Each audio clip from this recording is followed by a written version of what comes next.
Nous allons démarrer le cours Be'ezrat Hashem. Donc, nous sommes Parashat Miketz. Jeudi 28 qui se lève, 5782, 2 décembre 2021. Nous allons traiter essentiellement les rêves de Paro. Avant de traiter les rêves, nous allons démarrer par le début de la paracha. La Torah nous dit Vayhi miketz shenataim yamim. Ce fut à la fin de 2 années. Ou Paro holem. Et Paro rêva. Vihine omed ha'er alay or. Il se tenait sur le Yehor. Le Or, nous dit Rashi, c'est le Nil. Et la Torah, donc, elle enchaîne. La Torah enchaîne les rêves. Un premier rêve qui parle de vaches grosses, et ensuite vaches maigres qui avalent les grosses. Ensuite, il y a un deuxième rêve qui parle d'épis de blé. Là, le Midrash nous pose une question. Pourquoi la Torah démarre par Vahi miketz shenataim yamim? Ce fut à la fin de 2 années. De quelle année s'agit-il? Nous dit le Midrash Rabbah. Il est rapporté dans un passouk de Mishlé. Bechol etzev yeye motar. Traduction des mots. Chaque tristesse qu'Hachem envoie à l'homme, yeye motar, il y a toujours un intérêt quelconque pour l'homme qui subit cette tristesse. Udvar sefataim. Mais les paroles qui sortent des lèvres de l'homme, ach le mahsor, des fois les paroles que l'homme prononce peuvent lui coûter cher. Les mahsor, c'est un manque. Donc, bechol etsev, toute tristesse qui est causée à l'homme, yemutar, en finalité, il y a un intérêt derrière cette tristesse que Hachem envoie à l'homme. Udvar sefataim, des paroles exprimées par les lèvres de l'homme, des paroles a priori qui ne sont pas là où il faut, alors, ach le mahsor, ça déclenche un manque chez l'homme, une perte chez l'homme. Nous dit le Midrash, de quoi parle ce verset-là? Dit le Midrash, nous savons très bien que Yosef Hatzadik a été condamné à 10 années de prison à la base, suite au fait que lorsque la femme de Potiphar donc avait soi-disant dit qu'il voulait faire une avera, il a été mis en prison. Mais Akadosh Baruch Hu a décidé que Yosef devait passer 10 années de prison. Nous dit le Midrash, pourquoi 10 années de prison et pas plus? Parce que Yosef avait parlé du mal de ses frères.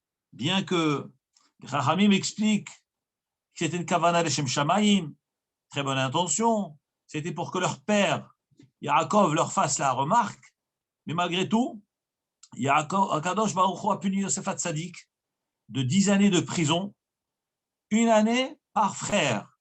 Yosef a eu 10 frères, en réalité il a eu 11 frères, le 11e c'est Binyamin, il n'a parlé de mal que de 10 frères, donc pour chaque frère, il a été condamné 1 an de prison. Donc Yosef a passé 10 années de sa vie en prison. Normalement, à la fin des 10 années, Yosef devait être libéré. Mais à la fin des 10 années, 2 rêves se produisent en prison. C'est avec le chef panetier Sar Haofim et le chef Échanson. C'est le chef, celui qui était nommé à donc préparer du vin et des boissons pour le roi. Ces 2 ministres ont rêvé de rêves. Yosef Hatzadik leur a interprété les rêves. Et pour l'un, il a bien interprété, c'est le chef Échanson à qui il a dit que toi, tu seras libéré. Mais au chef panetier, il a interprété qu'il allait être pendu et qu'il n'allait pas retrouver sa place. Et après 3 jours, le chef Échanson a été libéré et Yosef lui dit, écoute, puisque j'ai bien interprété le rêve, ton rêve, et que le rêve s'est réalisé et que tu as été libéré, alors je te demande, Ki'im zechartani itecha. Yosef dit au Sar Hamashkim, je t'en supplie, zechartani itecha. Tu te souviendras de moi avec toi, auprès de Paro. Ka'asher itavlach, lorsqu'il te fera du bien. Ve'asita imadi chesed, tu feras aussi du bien avec moi, comme moi je fais avec toi. Vizkartani, et tu me mentionneras El Paro à Paro. Donc Yosef Hatzadik a prononcé deux mots. Zechartani, tu te souviendras de moi. Vizkartani, et tu me feras souvenir devant le Pharaon. Tu parleras de moi devant lui. Donc deux fois souvenir. Toi, tu te souviendras de moi et tu mentionneras mon nom devant Paro pour qu'il me libère. Nous disent les Chachamim du fait que Yosef s'est appuyé sur Sarah Mashkim, alors qu'il aurait dû avoir bitachon, confiance en Hachem, eh ben, ça lui a coûté 2 années supplémentaires de prison. Et nous dit le Midrash, Vayim iketz shenatayim yamim. À la fin des 2 années, de quelles 2 années s'agit-il? Nous dit le Midrash, c'est les 2 années après la libération du Sar Hamashkim. 2 années plus tard, puisque Yosef devait être libéré à la fin des 10 ans de prison. HaKadosh Baruch Hu lui a rajouté 2 ans à partir de la libération de Sar Hamashkim, encore 2 années. Là va démarrer le rêve de Paro. C'est ce que nous dit la Torah. Vayim iketz shenatayim yamim. Ce fut à la fin des 2 années supplémentaires d'emprisonnement de Yosef, à partir de la libération du Sar Hamashkim, là au Paro Holem, Paro Reva. Nous dit le Midrash, Bechol etzev yeh motar. Dit Shlomo HaMelech alav hashalom. Que veut dire Bechol etzev? Chaque tristesse, yeh motar, il y a un intérêt. C'est vrai que Yosef a été puni dans ces 2 années-là. Mais il faut savoir qu'Akadosh Baruch Hu, malgré tout, même dans cette détresse, il a donné quelque chose de bien à Yosef. La détresse, c'est qu'il a eu à subir 2 années supplémentaires de prison. C'est ce qu'on appelle etzev, la tristesse, la contrariété. Que veut dire yeh motar? Que veut dire il y a un intérêt qui va découler en fin de compte de cette tristesse? Dit Midrash, certes, la femme de Potiphar a voulu prendre Yosef. Yosef a refusé. En réalité, du ciel était décidé que de la femme de Potiphar vont naître les descendants de Yosef Hatzadik. Comment c'est possible? La femme de Potiphar était mariée. C'était la femme de Potiphar. Alors comment se fait-il que Chachamim nous disent que de elle devaient naître 2 enfants à Yosef? Dit le Midrash, parce que Hakadosh Baruch Hu a prévu que Yosef devait se marier avec la fille de Potiphar. Donc pas avec elle-même, pas avec la femme de Potiphar, puisque Yosef Hatzadik a refusé d'être en contact avec la femme de Potiphar, et c'est ce qui lui a coûté les 2 années de prison. Mais l'intérêt qu'il a gagné, c'est que de sa fille, de cette femme de Potiphar, eh bien Yosef va avoir 2 enfants parce qu'il va finir par se marier avec la fille de la femme de Potiphar. Qui était donc la fille de la femme de Potiphar? Nous dit le Midrash, Shenatal et Bita, Yehemutar, Kol Etzev Yehemutar, chaque tristesse, en réalité derrière cette tristesse, il y a un intérêt. Eh bien, l'intérêt, c'est qu'il va prendre sa fille. Il ne va pas la prendre à elle, il va se marier avec sa fille. Shenatal et Bita, Osnat bat Potifera Aleisha. Il s'est marié avec sa fille qui s'appelle Osnat. Les Chachamim expliquent que veut dire le mot Osnat. Osnat veut dire belle en langue égyptienne. C'est une femme qui était très très belle. Et Yosef donc allait la prendre et se marier avec elle. Omimena noldulo banav, c'est de elle que Yosef Hatzadik a eu 2 enfants, Ménaché et Ephraim. Donc on voit que c'était Minashamaim que cette chose s'est passée, mais Hakadosh Baruch Hu a décidé que c'était avec la fille que Yosef devait avoir des enfants. Et ça, c'est ce qu'on appelle Bechol Etzev Yehe Motar. Le Midrash nous raconte, mais comment c'est possible que cette fille était la fille de Potiphar, la fille de cette femme-là? C'est rapporté dans un pasouk, dans le Perek Mem Aleph, pasouk Meme, le Midrash nous rapporte dans Pirkei de Rabbi Eliezer. Rabbi Eliezer Agadol nous rapporte un enseignement. Qui était Osnat? Nous disent les Chachamim que Osnat n'était rien d'autre que la fille de Dina. Nous savons bien que Yaakov Avinu a eu une fille qui s'appelle Dina. Cette fille Dina a été prise par Shechem, Ben Hamor, le fils de Hamor. Et évidemment, Shechem n'était pas un juif, et elle a été prise par Shechem. Et alors, les frères, donc il a pris Dina, et de Dina est née cette fille qui s'appelle Osnat. Donc lorsque Shechem a pris Dina de force, Dina a eu un enfant de Shechem. Cette fille s'appelle Osnat. Les frères avaient honte.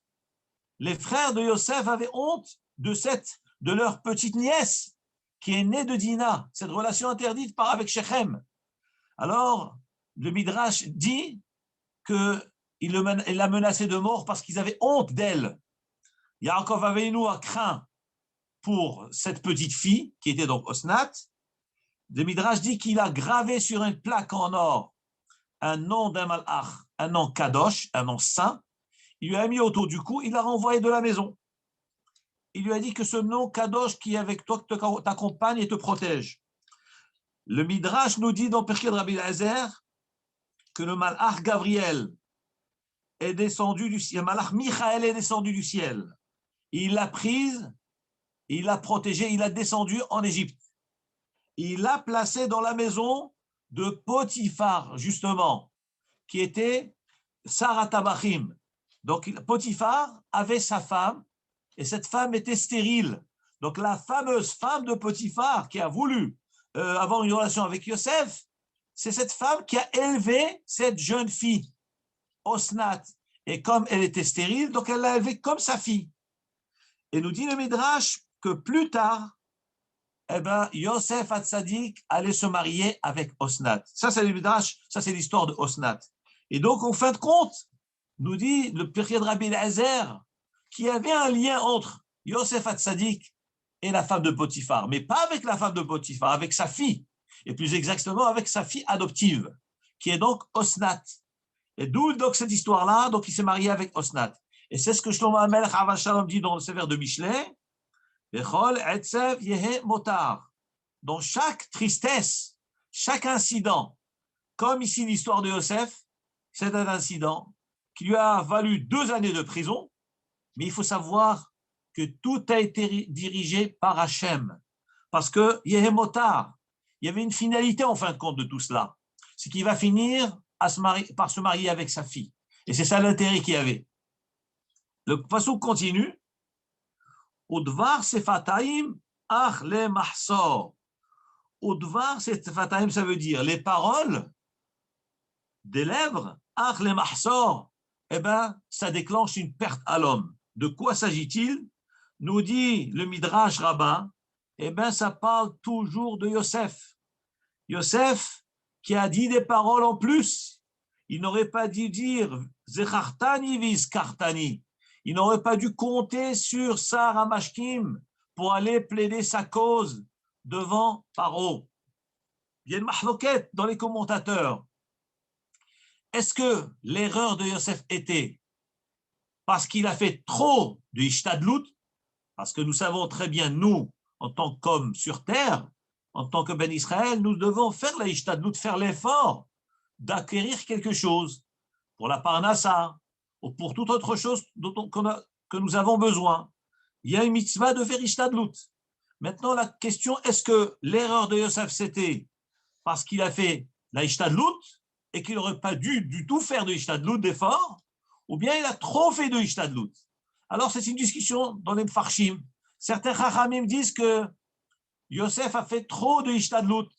Il a dit Zechartani vizkartani. Tu te souviendras de moi et tu me rappelleras auprès de Paro. C'est trop de Ishtadlut de la part de Yosef, qui était un grand sadique. Et c'est pour cela que ça lui a valu 2 années de prison. D'autres Mefarshim disent que Yosef n'aurait pas dû du tout faire d'efforts. Il aurait dû totalement s'appuyer sur le bitachon d'Hachem, avoir confiance en Hachem, qu'Hachem allait le libérer. Et du fait qu'il a fait cette ishtadlut, alors ça lui a coûté 2 années de prison. Il dit le Midrash, c'est ça le pshat du Pasuk, que les paroles en plus, ça coûte cher à l'homme. Ça parle de Yosef Hatzadik, parce qu'il a dit Zechartani ou Skartani, et on lui a rajouté 2 années de prison. Comme on a expliqué tout à l'heure, Yosef aurait dû passer que 10 ans de prison pour expier la faute du fait qu'il a parlé du mal de ses 10 frères, donc 10 années correspondant aux 10 frères, mais les 2 années supplémentaires, c'est parce qu'il a dit Zechartani ou Skartani, 2 mots, pour chaque mot supplémentaire, ça lui a valu 1 année de plus. C'est ce que dit Shlomo HaMelech, Dvar Sefataim, les paroles qu'il ne faut pas dire, les mahsor, c'est un manque, ça lui coûte à l'homme. Et de là, on apprend un très très grand moussard, c'est que l'être humain doit avoir confiance en Hachem. D'abord, toute situation dans laquelle il se trouve, il doit savoir bien que la situation nous fait mal, il y a des détresses, on est en difficulté, mais il faut savoir que derrière cette détresse, il y a une Yeshua. Bechol tsaratam lotsar. Donc chaque tsar que l'homme a, lotsar. Non, ce n'est pas du tsar. Le malhar panav roshiam. Le malhar de Hachem les sauve. Derrière cela, il y a une Yeshua Gdola. C'est ça l'enseignement important. Ça, c'est concernant le Miket Shenataim Yamim. À la fin de 2 années, Paro rêva. Les Chachamim demandent, mais pourquoi Paro n'a rêvé que 2 années plus tard? Il aurait pu rêver en même temps que Sarah Ophim et Sarah Mashkim, que les 2 chefs, les 2 responsables de Paro. Nous dit le Midrash, si Paro avait rêvé en même temps, on n'aurait pas vu la grandeur de Yosef Hatzadik. Parce que Yosef, il interprète au chef, au ministre, au roi. Mais là, Hachem a attendu 2 années plus tard pour déclencher le rêve de Paro, pour montrer la grandeur de Yosef Hatzadik et lui donner la Yeshua, et surtout qu'il puisse atteindre ce niveau d'être vice-roi de Mitzrayim. Voilà pourquoi Hachem n'a pas voulu mêler le rêve de Paro avec les rêves des chefs, des ministres de Paro. Avançons un peu dans le rêve de Paro. Vayi miketz shenataim yamim. Ce fut à la fin shenataim yamim de 2 années, c'est-à-dire ces fameuses 2 années supplémentaires que Yosef a passées en prison. Au Paro Holem. Paro rêva. Le terme rêver en hébreu, il fallait dire Paro halam. Paro a rêvé, puisque Paro a rêvé, et ensuite le rêve va être transmis à Yosef Hatzadik. Pourquoi la Torah parle au présent? Le présent simple. Au Paro, Holem, il rêve. On a l'impression qu'il est en train de rêver. Comment ça, il est en train de rêver? Au Paro Halam, il fallait dire. Dit le Midrash, pourquoi la Torah s'est exprimée ainsi, Paro Holem, au présent continuel? Dit le Midrash Hagadol,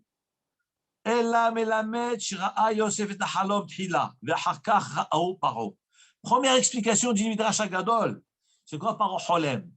C'est que avant que Paro ne rêve ce rêve, Yosef Hatzadik l'a rêvé. C'est ça le terme Paro Holem.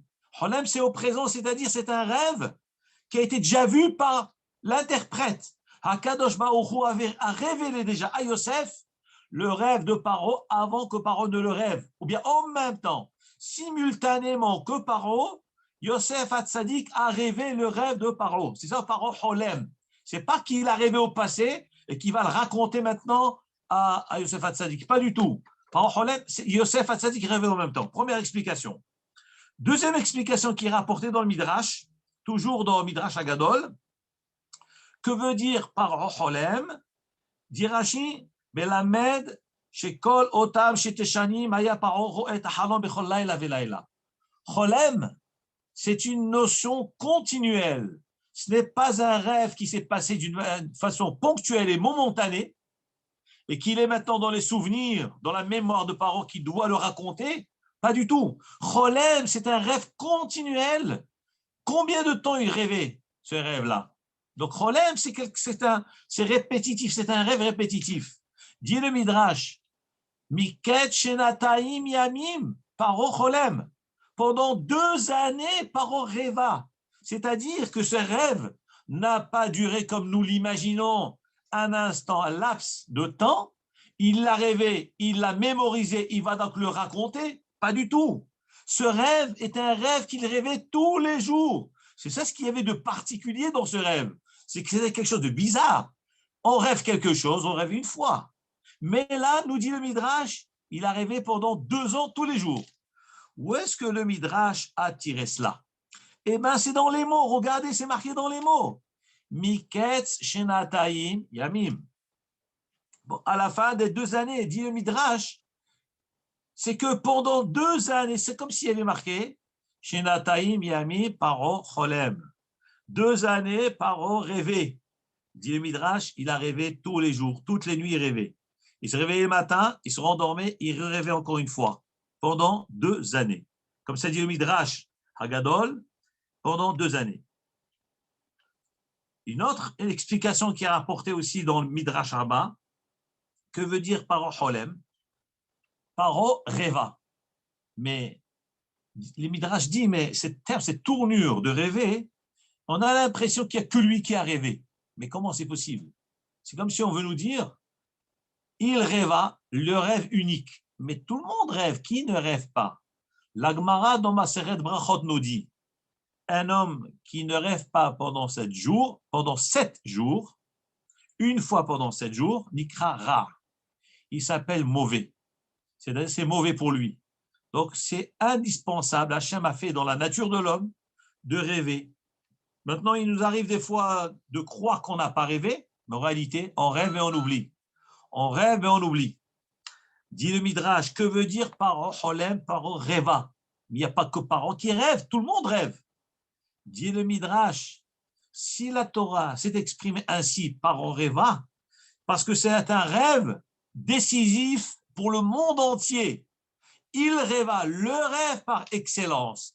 Ou paro cholem, on a l'impression que personne ne rêve, il n'y a que lui qui rêve. Ce n'est pas que les gens ne rêvent pas, ils rêvent. Mais en réalité, comme c'est un rêve de Nevoa, donc ça s'appelle Paro Cholem, c'est le seul qui rêve un rêve. C'est-à-dire c'est un rêve qui va être décisif pour le monde, comme dit le Midrash.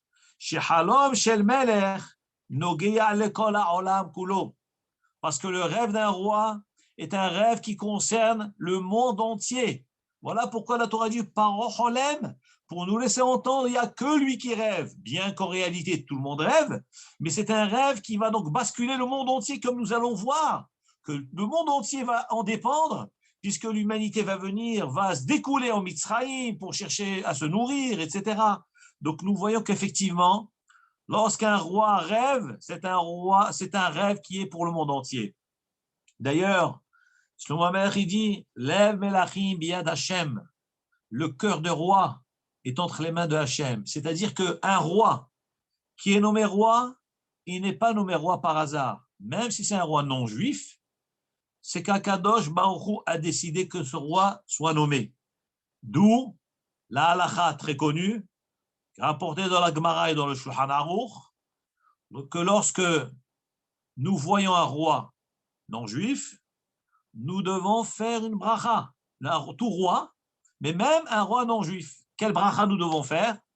Baruch ata Hashem, béni soit l'Éternel, Elokeinu melech haolam, le maître du monde, shehalak mikvodo lebassar vadam, qui a donné de son honneur à Bassar vadam, à des humains en chair et en sang.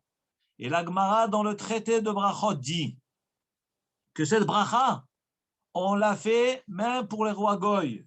Et la Gemara nous dit c'est une mitzvah de courir pour aller voir les rois goy et faire cette bracha-là. Pourquoi courir?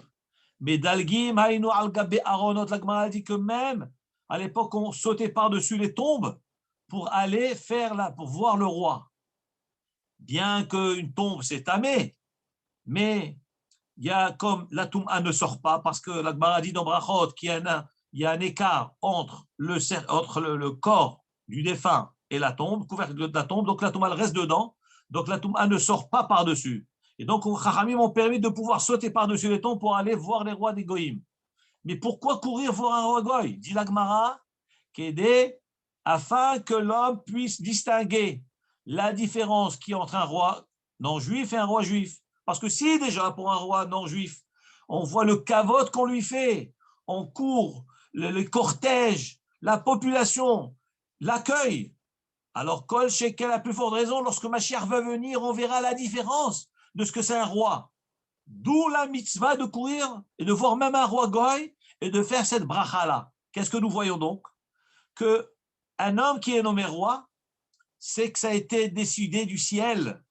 Un roi qui rêve un rêve, c'est que c'est un rêve prémonitoire. C'est qu'Akadosh Baruch Hu transmet quelque chose à l'humanité à travers ce roi. Même un roi goy.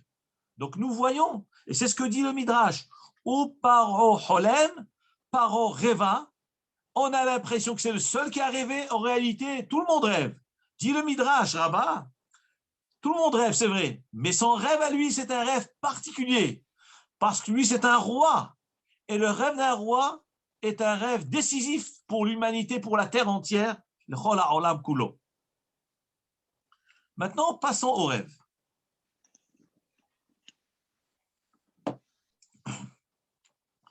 Vehine omed al hayor.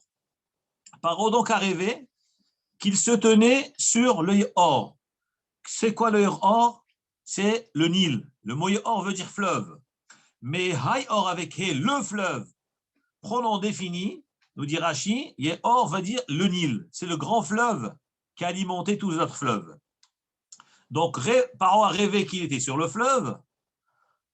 Et de ce fleuve-là, montait Sheva Parot Yefot Ma'e. Monter 7 vaches, Yefot Ma'e de bel aspect. Oubriot Bassar et grâce en chair, va tirer Ba'oru, elles ont brouté Ba'oru dans le pré,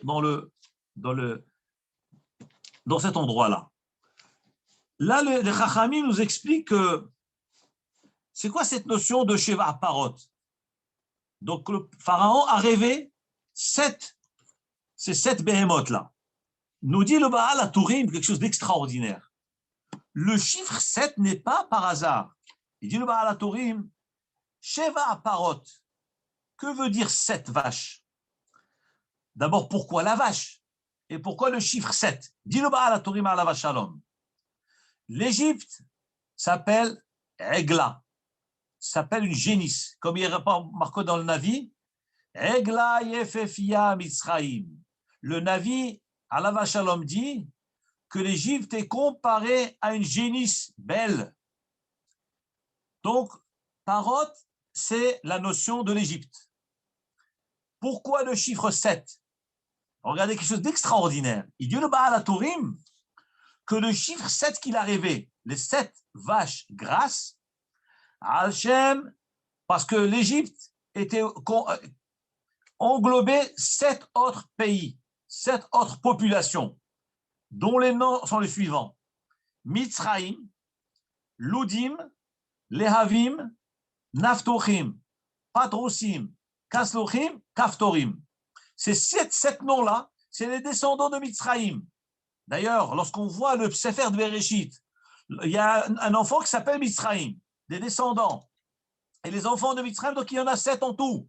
Donc ça veut dire que les 7 enfants liés avec inclus Mitzraïm, c'est ça les Sheva Parot. Donc il y a 7 peuples, tout englobés dans Mitzraïm, et ils s'appellent tous Parot, des paras, parce que c'est des descendants de Mitzraïm. Dit le Baal HaTourim, Sheva Parot, Yefot Mar'e, 7 vaches, donc les vaches, d'abord c'est l'Égypte, plus inclus les 7 autres qui s'incluent avec elles. Maintenant, on a dit Yefot Mar'e, bel d'aspect, au briot bassar, et grâce en chair, en viande.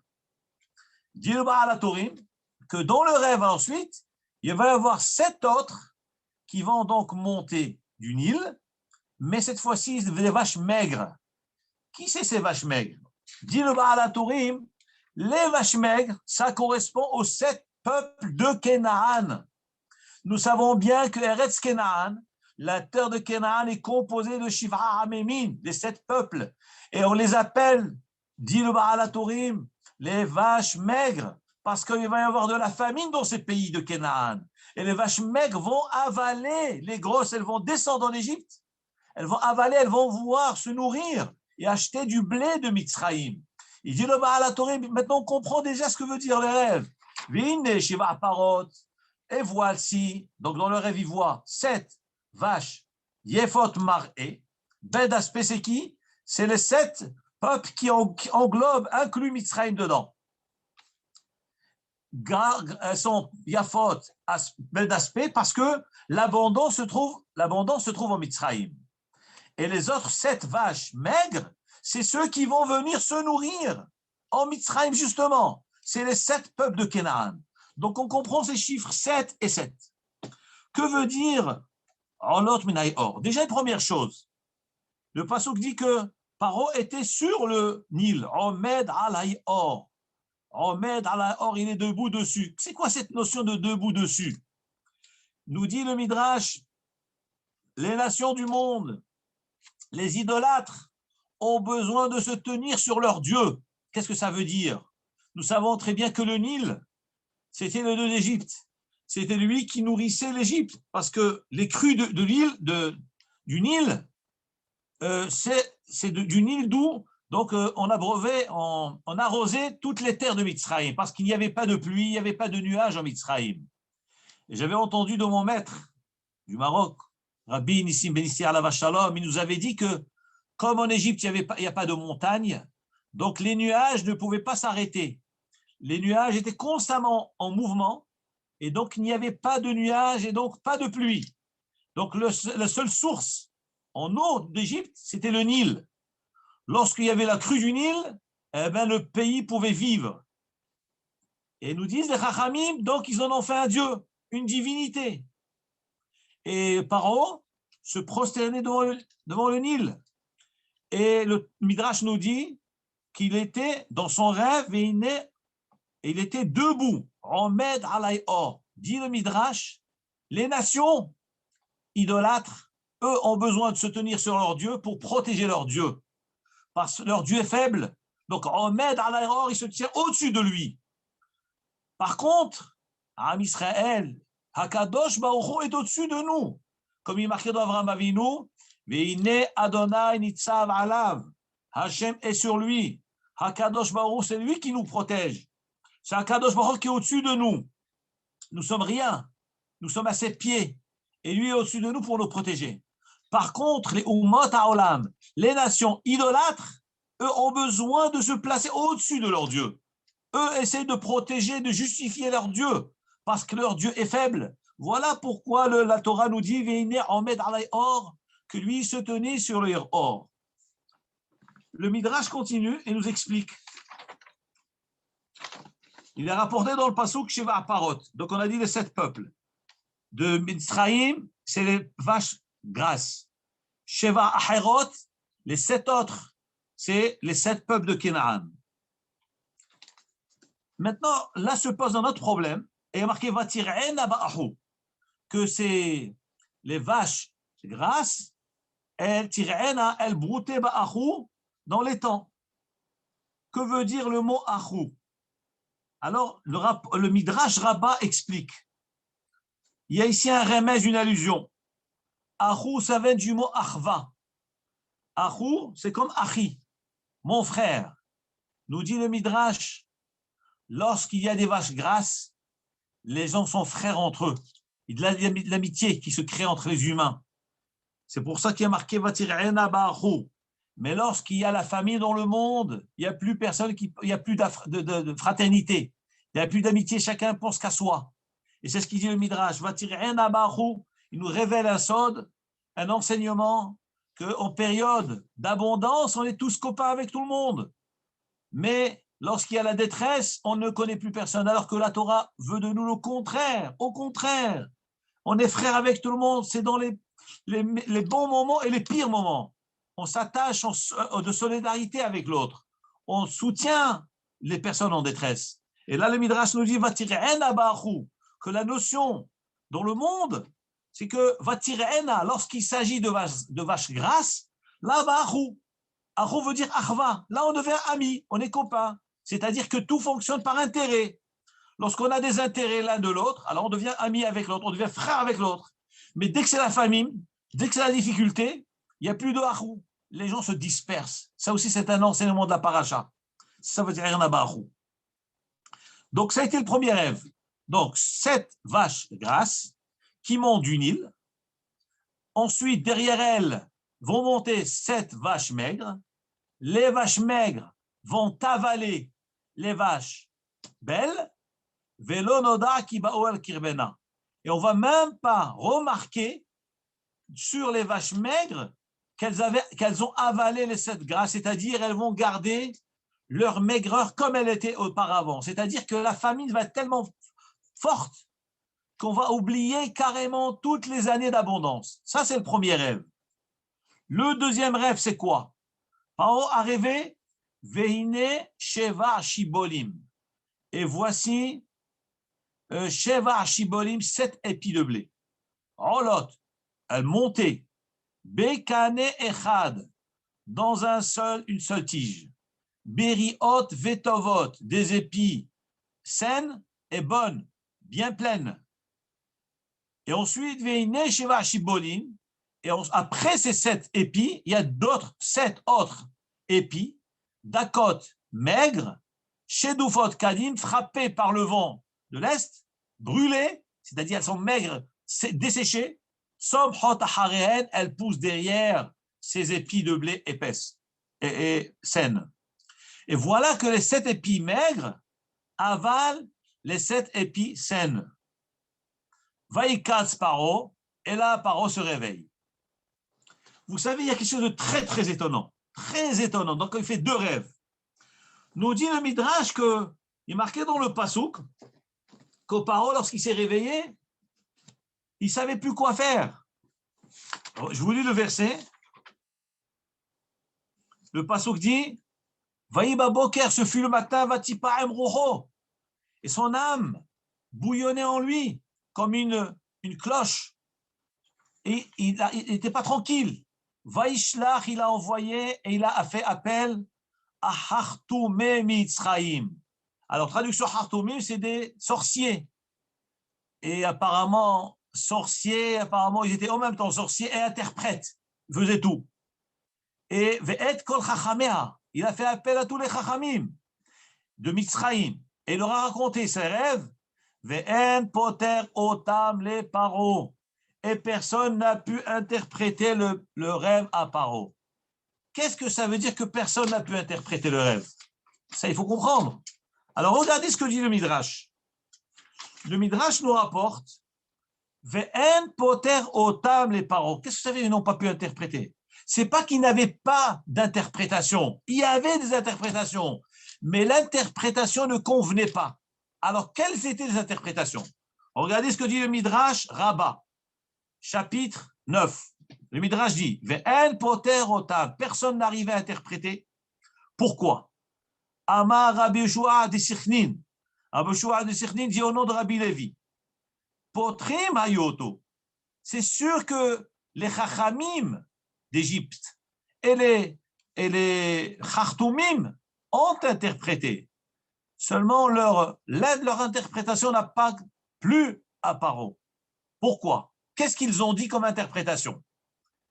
Alors, première interprétation qu'ils ont proposée, Sheva Paro Tovot, les 7 vaches grasses, ils lui ont dit, tu vas avoir 7 filles. Parce qu'eux ont interprété que chaque vache, c'est une fille. Tu vas avoir 7 filles, toi Paro. Et les 7 vaches maigres, c'est que, hélas, tu vas enterrer 7 filles. Voilà ce que les interprètes lui ont dit. Tu vas avoir 7 filles et tu vas enterrer 7 filles. Et le deuxième rêve, c'est quoi? Le rêve des épis de blé, les maigres qui avalent les saines.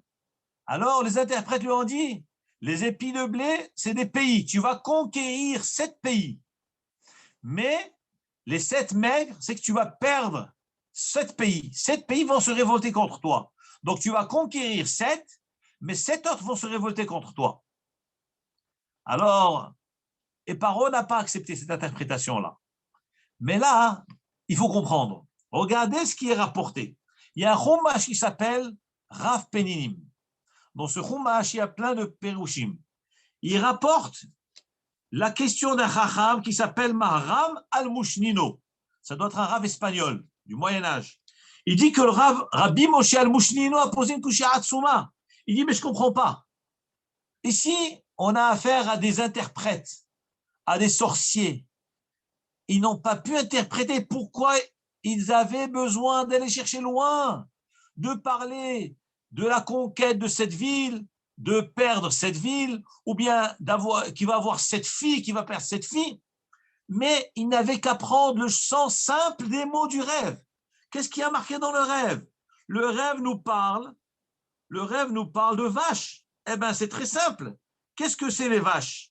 Les vaches, c'est ce qui sert pour labourer les champs. Donc, Sheva Parot, c'est les vaches qui vont labourer les champs.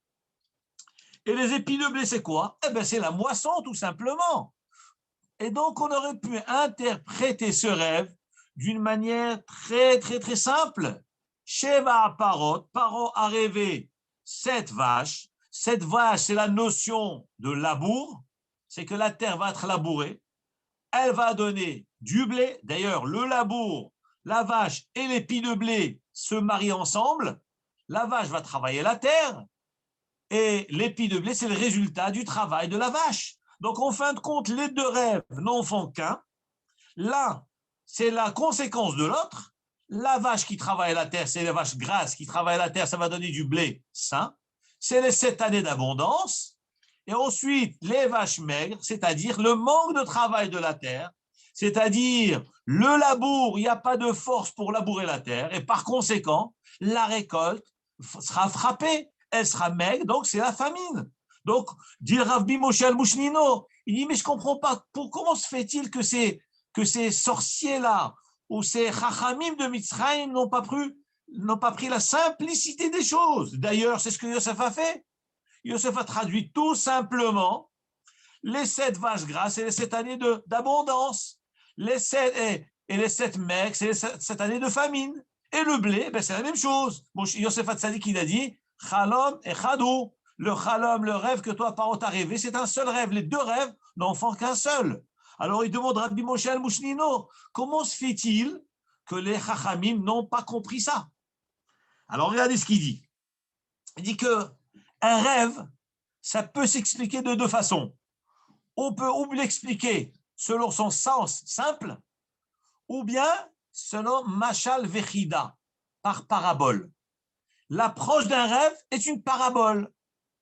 Et effectivement, il arrive des fois qu'un rêve lui-même, dans les mots du rêve, on ne comprend pas ce qu'il veut dire. Et le message du rêve est caché dans les mots. C'est-à-dire que le rêve lui-même, c'est une parabole, c'est une image. Et le rêve, il est derrière, c'est l'allusion. Donc le rêve, c'est l'allusion de l'interprétation, c'est l'allusion du rêve. Et alors, nous dit Rabbi Moshe al-Mushnino, Hakadosh Baruch Hu a fait en sorte que ces hartumim, que ces sorciers-là, ne puissent interpréter les rêves que de cette façon-là, c'est-à-dire que par parabole.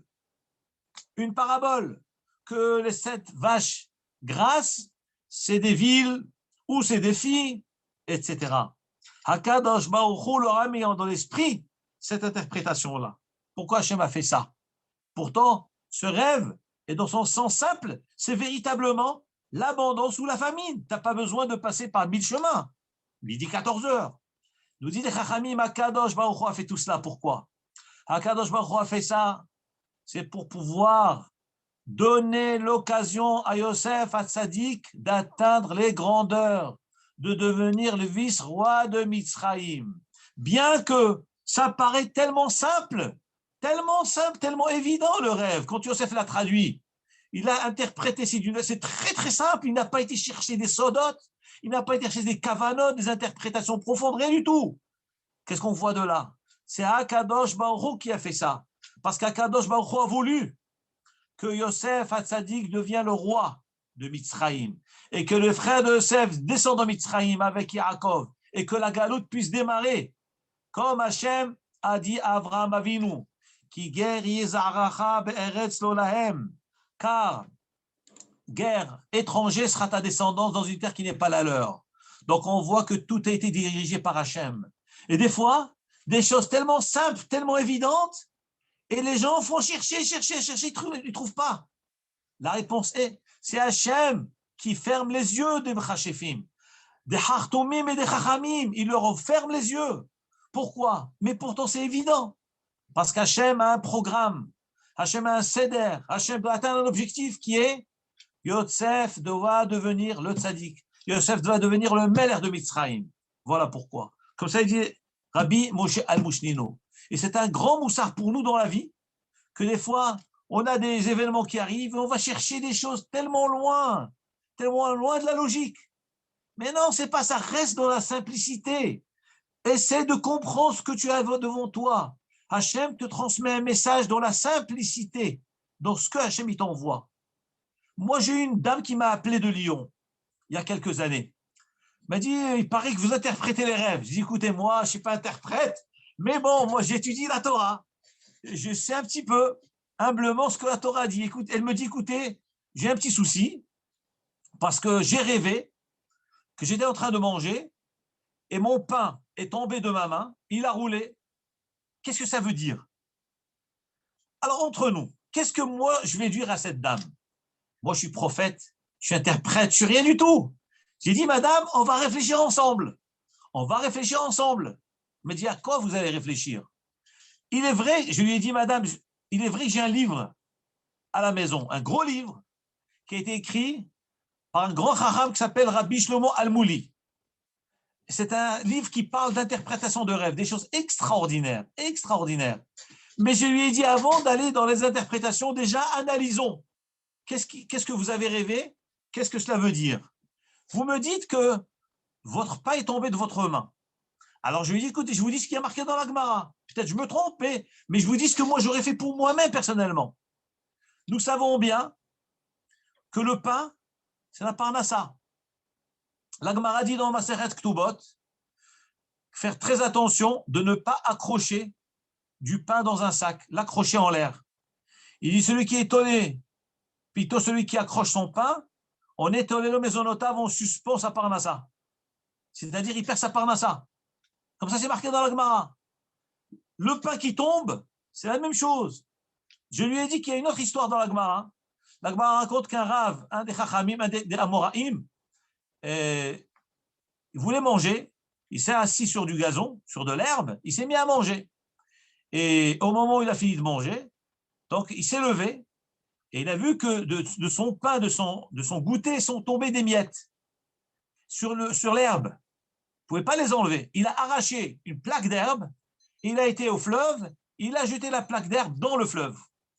Et bien la Gemara dit qu'à cet instant-là, il y a un ange, un malach qui est venu et lui a dit à ce rave, sache, je suis le malach de la pauvreté, nommé pour décréter la pauvreté sur les hommes, ceux qui méprisent le pain, qui jettent le pain.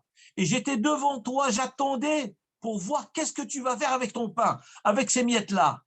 Sache que tu as de la chance que tu aies étudié la Torah parce que tu savais ce qu'il y avait à faire, tu as tout pris, tu as mis dans l'eau, que personne ne piétine dessus. En plus, les poissons vont manger ce pain-là. Mais au moins, on ne va pas marcher dessus. Tu as échappé à la misère et à la pauvreté. Je lui ai dit à cette dame, regardez, sans être interprète de rêve, regardez que la Gemara. Le pain, c'est la parnassa. Perdre son pain, c'est perdre sa parnassa. Un pain qui tombe par terre, ça fait peur. C'est quelque chose. Maintenant, je lui ai dit, voilà, je vous dis honnêtement, il y a marqué dans la halakha, dans le Sefer Achinour, que celui qui fait Birkat Amazon dans les mots, dans le Sidour, on lui garantit qu'il y aura une grande parnassa, il ne manquera jamais de parnassa. D'ailleurs, à la fin de Birkat Amazon, il est marqué, Na'ar haïti gam zakanti, j'étais jeune, j'ai vieilli, Velora haïti tzadik ne'ezav, je n'ai pas vu un tzadik abandonné. C'est-à-dire que tout le Birkat Amazon, c'est une bracha pour la parnassa. Je lui ai dit, est-ce que vous faites Birkat Amazon? Elle me dit, pas toujours. Et votre enfant? Elle a un enfant. Est-ce qu'il fait Birkat Amazon? Non. Pourquoi il ne fait pas Birkat Amazon? Parce que je dois l'amener à l'école le matin tôt. et on n'a pas le temps. Donc, je lui prépare vite un bout de pain, il le prend, il le mange, il part avec. Je lui ai dit, c'est très grave. Ne pas faire Birkat Amazon, ne pas remercier Hachem pour ce qu'il vous donne, Chazvé Shalom, eh ben, le pain peut tomber dans la main. Voilà comment j'interprète votre rêve. Donc, votre rêve est interprété. Dorénavant, vous allez habituer votre enfant et vous-même, faire Netilat Yadayim correctement, faire le Motzi, faire Birkat Amazon. Il me dit, mais là, à l'école, il doit partir, il est pressé. Alors, je lui ai dit, habituez-le qu'à l'école, en récréation, qu'il fasse Netilat Yadayim, Motzi et Birkat Amazon. Voilà ce que veut dire votre rêve. C'est-à-dire qu'Hachem, il nous éclaire. Dans la simplicité, on n'a pas besoin de chercher les sodotes de la Torah. Pas shoot, simple. Mais il faut étudier. Quand on étudie, on a plein d'histoires et ça nous éclaire. On voit des choses extraordinaires. Voilà, Parnassa. Voilà, chers amis, on est déjà à la fin du cours. Si vous avez des questions à poser, avec grand plaisir, je vous écoute. Nous avons 5 minutes. Bonsoir, Rav. J'ai une question. Avec plaisir. Paro s'est adressé à des sorciers, n'est-ce pas? Il est parti pour essayer de comprendre son rêve. Ouais. Il n'y avait-il pas des sorcières dans son époque? Il n'y avait pas des femmes qui pouvaient interpréter? Alors, Khazak, ce que vous dites maintenant, c'est bien ce que vous dites. Je voulais parler aussi de... C'est incroyable comment Hachem met les choses dans la bouche des gens. C'est incroyable. Je viens de lire un commentaire maintenant qui dit que veut dire Hartumim? Hartumim, donc nous on traduit par sorcier. Mais il y a un commentaire qui est rapporté qui dit que Hartumim, c'est des habitants d'une ville qui s'appelle Hartum. C'est une ville qui s'appelle Hartum. Je crois qu'actuellement, il y a une ville qui s'appelle Hartum. Je crois, il faut, je sais pas où est-ce qu'elle est cette ville-là. Hein? Au Soudan. Khartoum. Hazak ou Baruch. Je n'osais pas dire que c'est le Soudan, mais c'est au Soudan, effectivement. Hartum est au Soudan. Et il le dit, et le Mufaresh, il dit que c'est une ville qui s'appelle Hartum, et les Hartumim, c'est les habitants de Hartum. Et eux étaient interprètes. Donc, selon cette version-là, apparemment, c'est des gens qui habitaient dans cette ville, dans cette région. C'est des Soudanais, je ne sais pas, qui étaient compétents en interprétation de rêves. C'est incroyable. Et c'est la première fois que je fais ce commentaire-là. Je vois ici. Donc, c'est impressionnant. Et c'est ça les Hartumim, parce que sinon, on aurait dû les appeler Mechashefim, ou bien on aurait appelé ça, je ne sais pas quoi. Mais on les appelle les Hartumim. Donc, c'est une ville qui s'appelle Hartum. Voilà. Donc, ça répond un peu à ce que vous dites, pourquoi ce n'est pas des femmes. Maintenant, il se peut que c'était aussi des femmes Hartumiotes, de la même ville, possible aussi. Mais c'est des gens qui interprétaient les rêves. Et une autre question, est-ce que tous les rêves peuvent être interprétés ou certains ne doivent pas être interprétés? Ou je ne sais pas. Parce que quand tout un chacun fait un rêve et que ce rêve se répète, parce qu'on comprend que pendant 2 ans, il a eu le même rêve, donc c'est un rêve qui doit se répéter. À ce moment-là, est-ce qu'on doit essayer de l'interpréter ou bien on doit passer? Voilà. Très bonne question. Réponse. L'Agmara dans le traité de Brachot, dans le dernier chapitre de Brachot, le dernier Pérec, elle parle justement des rêves. Et l'Agmara dit que de Rov, la majeure partie des rêves, c'est les pensées de la journée. Tout ce qu'un homme a pensé en journée, il le revoit la nuit. L'Agmara nous amène la preuve qu'un jour, un des empereurs a vu un des Chachamim et il lui dit, vous les Juifs, vous le peuple qu'on appelle le peuple des Chachamim, peuple de sages, peux-tu me dire ce que je vais rêver cette nuit, puisque vous êtes des sages, un peuple Chacham? Il lui dit oui, je vais te dire ce que tu vas rêver. Alors il dit à l'empereur, cette nuit, tu vas rêver comment on fait passer un éléphant par le trou d'une aiguille. Voilà, premier rêve qu'il lui dit. Deuxième chose, il lui dit, cette nuit, tu vas rêver que tes serviteurs vont prendre des bâtons en or et ils vont te tabasser avec. La Gemara dit que cet empereur, toute la journée, il a pensé à quoi? Moi, on va me frapper. Moi, le roi, moi, l'empereur. Je vais être frappé, bâillonné. Et par qui? Par mes serviteurs. Et quel bâton? En or? C'est tellement bizarre. Ça l'a tellement travaillé, que la nuit, effectivement, il arrivait qu'il a été tabassé par ses serviteurs avec des bâtons en or. Le deuxième rêve, la même chose. Il a dit comment? Un éléphant par le chat d'une aiguille. C'est pas possible. L'éléphant, c'est l'animal, un des plus gros animaux qui existent dans le monde. Et il va rentrer par l'espace le plus petit qui existe, qui est le chat de l'aiguille. Tout petit trou à peine, on n'arrive même pas à rentrer un fil. Mais qu'est-ce qu'il va rentrer en premier, l'éléphant? Il va rentrer la trompe ou le pied? Comment il va rentrer dans le trou? Et c'est des choses tellement bizarres qui travaillent dans l'esprit de l'homme qu'en fin de compte, la nuit, il rêve. Et effectivement, la Gemara nous dit que dans ces deux cas de figure, eh bien, ces deux personnes ont rêvé effectivement ces rêves-là. Dit donc la Gemara, elle conclut, que tout ce qu'un homme pense en journée, il le rêve la nuit. Et d'ailleurs, le Midrash lui-même dit que pourquoi Paro a rêvé. Regardez, c'est incroyable ce que Midrash il dit. Que pourquoi il a rêvé avec le Nil? Parce que c'est des choses auxquelles il pense toute la journée. Il est sur le Nil, il domine le Nil. Et donc, il pense tout le temps à ça, à son idole. Donc, il a rêvé ça. Mais néanmoins, bien que c'est la pensée, vous voyez que ces rêves aussi a une névoie dedans. Donc, vous voyez que tout va ensemble. Et c'est extraordinaire. Parce que de l'Agmara, on comprend que, puisque c'est une pensée, donc ce n'est pas important. Il faut laisser tomber.